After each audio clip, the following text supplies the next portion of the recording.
kavana. Haya over achari beis haknesus shahaya beis usalcha beis haknes. Tashma, another tempting question. A mitzvah ain't strichas kavana. Haya over achari beis haknesus shahaya beis usalcha beis haknes. He was walking by a shul, or his house was right next to shul. B'shama kol shofar akam Megillah, and he heard the sound of the shofar, or he heard someone reading the Megillah. Im kiven liba yatsa. If he had kavanas on his yatsa, vim lav. If not, lo yatsa, he's not yatsa. Now, my lav doesn't that mean im kiven liba yatsa? If he has kavana to be yatsa the mitzvah, so clearly he has to have kavana to be yatsa the mitzvah. So we say loy lishmaya. He has to have kavana to actually hear the sound of the shofar. So we say, what do you mean lishmaya, to hear the sound of the shofar? V'hashama, he heard the sound of the shofar. What does it mean he has to have kavana to hear the sound? He heard the sound. So he answers savar chamar ba'alma, who is possible that he thinks that this is a donkey braying and it's not a shofar. So as long as he has kavana to say, oh, that's the sound of a shofar, it's not the sound of a donkey, even though he didn't have intent to be yotze the mitzvah of shofar, he's still yotze. Ace, another question on this. Nischavin shemea v'lo nischavin mashmiya. Let's say the listener, he had kavana, and the mashmiya, the blower, did not have kavana. Mashmiya v'lo nischavin shemea. The mashmiya, the blower, had kavana, but the one that heard it did not have kavana. Lo yotze. He's not yotze. Ashen nischavin shemea u mashmiya. Both of them have to have kavana, the blower and the listener. So bishleim nischavin mashmiya v'lo nischavin shemea. I understand we can have a case where the blower had kavana and the listener did not have kavana because kasavar chamar ba'almahu, the listener just thought it was a donkey braying and he didn't realize it was actually a shofar being blown. What's the case where we have the blower not having kavana and the listener had kavana? Doesn't that mean he's just blowing because he wants to make a nice beautiful song, and it just so happens to be that he's blowing all the tekiyas of Rosh Hashanah, and we still see that he has to have kavana? Clearly mitzvah strichas kavana. So Gemara says that's not a right either, because Dilma deka min bach nevuche, perhaps he's actually blowing the shofar in a way it sounds like a dog barking, and he himself didn't even have kavana that he's blowing the requisite length of tekiyas that he could be yotze tekiyas shofar, and therefore if he didn't have kavana that he's even blowing proper shofar blasts, so then he can't be motzi anyone else either. But again, we don't necessarily have to have kavana that he's being yotze a mitzvah. But now we're going to take this one step further. Amalei Abai, he asks, Elamei ata, if so, if you're going to tell me mitzvahs ain't strichas kavana, so hayasham shmini v'sukkah yilake, if a person sleeps in the sukkah on the 8th day on Shmini Atzeres, he should get malchus. Why is that? We know there's a concept called bal taisef. One is not allowed to add on to a mitzvah. So one's not allowed to sit in the sukkah on Shmini Atzeres with intent that he's going to be yotze a mitzvah. But since we just said that mitzvahs ain't strichas kavana, so if he sits in the sukkah on the 8th day, even if he doesn't have intent that he wants to be yotze the mitzvah of sitting in a sukkah, he still should be over that isra bal taisef. If mitzvahs ain't strichas kavana, that means that the isra bal taisef also shouldn't need kavana. So Amar Loi, Rava responded, that's a totally different reason why he's not going to be over bal taisef. Shani Yomer, because I say mitzvahs ain't over alein el bizmanan. A person can only be over bal taisef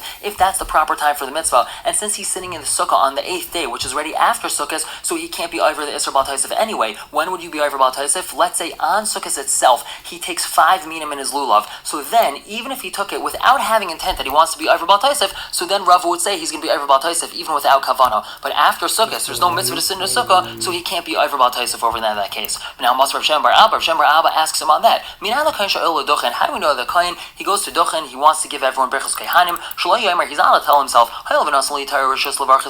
since the Torah already gave me permission to bench Klal Yisrael, I'm going to add on another bracha from my own brachas.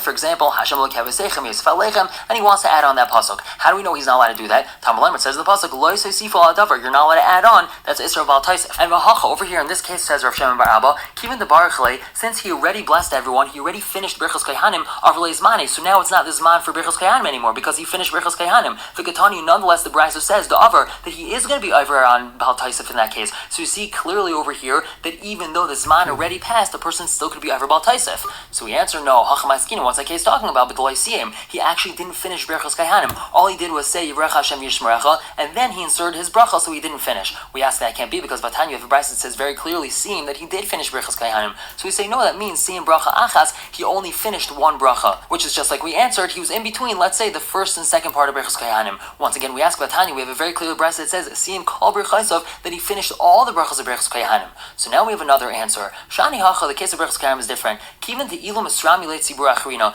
If it would happen to be that another tzibur would now come, Hadim Avarch, he would be able to make a bracha, he would be able to say Birchos Kaihanim yet another time, so that means Kula Yem Zmanehu, that the entire day is considered that he has a chiyuv of Birchos Kaihanim, and therefore he would be able to be over Bal Taisef, even though he already finished Birchos Kaihanim, it's still considered the Zman of Birchos Kaihanim. So that case is different. And we don't how do we know if that's true? Even if a person was Yaitse in the mitzvah, but he still has the ability to do that mitzvah again, it's still considered the Zman of the chiyuv and he could be over Bal Taisef. Then now we have a Mishnah. Hanitanim matana achas shenusar v'nitanim matana achas. Let's say blood of a carbon that was supposed to be sprinkled with one matana, one spritch on the mizbeach, that got mixed up with other blood that's also supposed to be spritched only once. For example, the blood of a bechor got mixed up with the blood of meiser. So yunasu matana achas, that blood should be spritched one time on the mizbeach because we're assuming that there was an even mixing of the blood, and when you do that, you're yotze the chiyuv of those blood. And let's say matan dalid, yunasu matan dalid. Blood that's supposed to be sprinkled on all four sides of the mizbeach, that's matan dalid. They got mixed up with other bloods just like that. So sprinkle it by matan dalid and you're out to the chiyuv. But what about matan dalid or matan achas? If we have blood that's supposed to have matan dalid and got mixed up with matan achas, so Rabbi Lezer, he says yunasu matan dalid, so you have to sprinkle on all four sides of the mizbeach. Rabbi Shua, he says yunasu matan achas, so it's only sprinkled once. Now Amar Rabbi Lezer told Rabbi Shua, Harayu Iver Bal Tigra, he's Iver Bal Tigra, he's not allowed to subtract from the mitzvahs, and he's sprinkling something that's really supposed to be matan dalid, only matana achas. Now Amar Rabbi Shua responded to him, well, according to you, Harayu Iver Bal Taisef, he's Iver Bal Taisef because he's sprinkling something that's supposed to be done matan achas, matan dalid. So Amar Rabbi Lezer responds to Rabbi Shua, Lainara Bal Taisef el kshuba atzmai. We only say the Isra Bal Taisef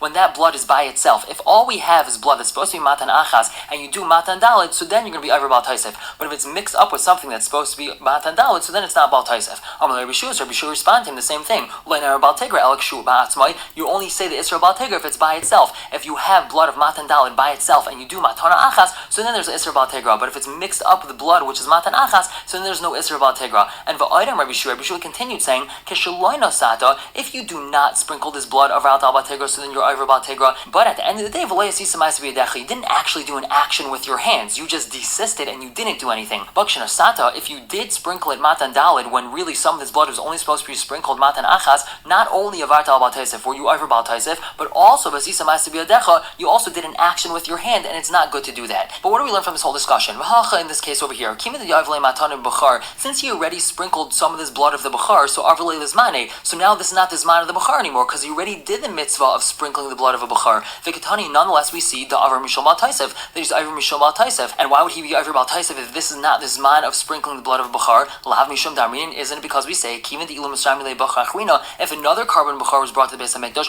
Hadar Mazamine, so he would have to sprinkle that blood as well. So therefore, Kula Yom Zmane, the entire day is considered the Zman of sprinkling blood of the Bechar, and therefore he would be Avar Bal Taisef, even though it's already after the Zman, because it's not really after the Zman. He performed the mitzvah once, but he has the ability to perform the mitzvah again as well. But now the Gemara asks me, who says that's a raya for our shita? Delmakas of Rabbi Shua. Perhaps Rabbi Shua holds mitzvahs Iver Alein Afil Shalei Bizmanon, that a person is going to be Iver a mitzvah Bal Taisef even if it's not the time for the mitzvah. Meaning our whole question was predicated off the assumption that one isn't Iver Bal Taisef after the Zman of the mitzvah passes. But who says Rabbi Shua, whom we're using to prove our point, agrees with that? The Gemara says that's not a question, because Anan Hachikamin, and this is really what we're saying. Rav Shimon bar Abba, whom we had previously in the Gemara, why is it that he left this Mishnah of Bechar and he didn't ask from this Mishnah of Bechar and he asked from the Brisa, which was talking about Berchos Kaihanim?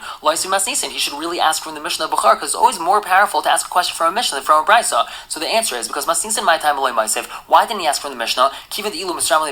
That's because if another Bechar was brought to the Beis HaMikdash, so he would have to sprinkle that blood even though he already sprinkled the blood of Bechar previously. So therefore the entire day is considered the Zman of sprinkling the blood of the Bechar, and he couldn't ask from the Mishnah. So Brisa Nami, the Brisa as well, talking about Berchos Kaihanim, technically poses the same issue. Since another tzibur came, this kain would be able to bless them again, even though he already did Berchos Kaihanim.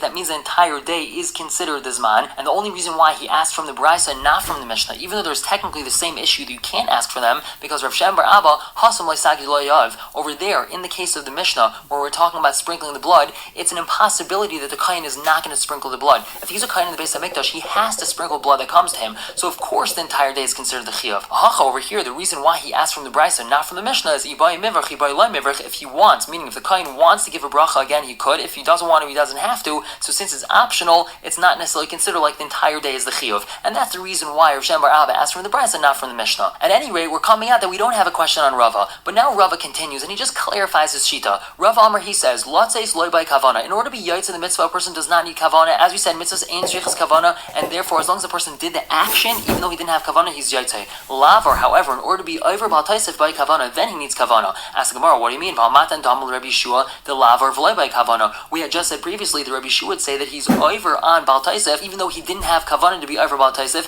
If he sprinkled his blood, he's still going to be over Bal Taisef. So Al Marava, he further clarifies, Lot says in order to be yaitze in the mitzvah loy by kavana, he doesn't need kavana. That stays constant. Lavar, if a person is going to be over on Bal Taisef, so bismane, if this is the proper time of the mitzvah loy by kavana, he does not need kavana to be over this isra, and he will be over the mitzvah even though he didn't have kavana. Shaloi bismane, however, if this is not the proper time for the mitzvah, for example, sitting in the sukkah on the 8th day, by kavana, then the person would need kavana in order to be over Bal Taisef. We're going to stop here for the day, pick up, continuing to talk about Bal Taisef tomorrow. For now, everyone should have a wonderful day.